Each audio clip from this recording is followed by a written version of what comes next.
Gaur metalaroari buruz hitz egingo dugu. Historialariek metalaroa deritze historiaurreko azkenaldiari.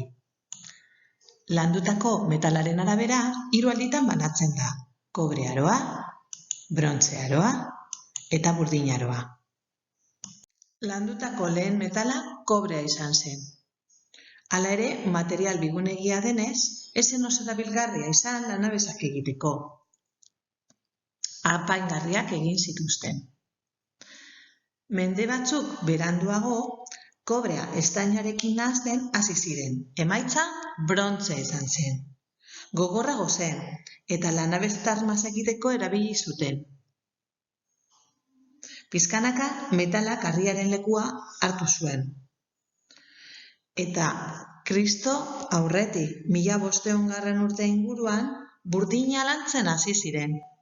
Metal hau beste guztiak baino gogorragoa zen. Eta bikaina zen armak eta nekazaritzako tresnak egiteko. Kuadro honetan, metal hauen arteko ezberdintasunak eta erabilpenak laburtuta daude.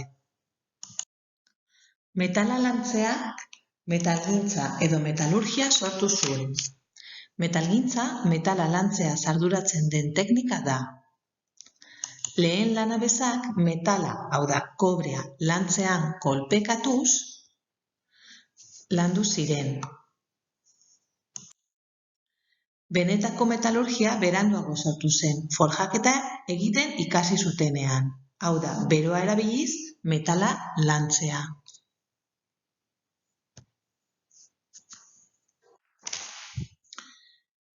Galdaketa prozesuarekin beste fase bat hasi zen metalurgian. Labean metala galdatu edo gurtuz, metal desberdinak nahastu zituzten kobrea eta estainoa, brontzea sortuz. Gainera, teknika hau erabiltzean isuri eta forma konplexuko tresnak egin daitezke. Goldea funtsezko asmakuntza izan zen nekazaritzan. Lantzea erraztu zuen.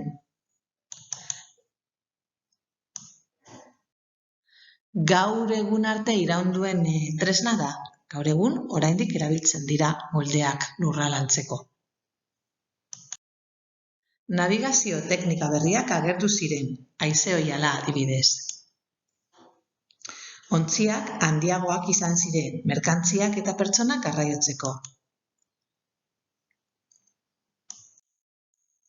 Gurpilaren asmakuntza ere garraio arloan aurrerapen handia suposatu zuen. Merkataritza kopuru handietan garraiotzea erraztu baitzuen. Neolitoko zenbait herrixka aberastu ziren eta euren biztanleriaren hazkunde nabarmenak hiri bihurtzea suposatu zuen. Defentsarako harresi handiagoak eraikitzen hasi ziren etsaiengandik babesteko.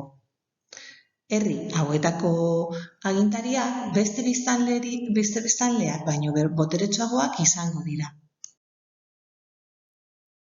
Lanbide espezializatuekin batera gizataldeak agertu ziren eta pertsona batzuk ondasunak eta boterea pilatzen hasi ziren. Garai honetan, megalitismo agertuko da. Hori beste bideo batean azalduko dugu. Agur. Hona hemen metalaroko ezaugarrien laburpen txiki bat uzten dizuet.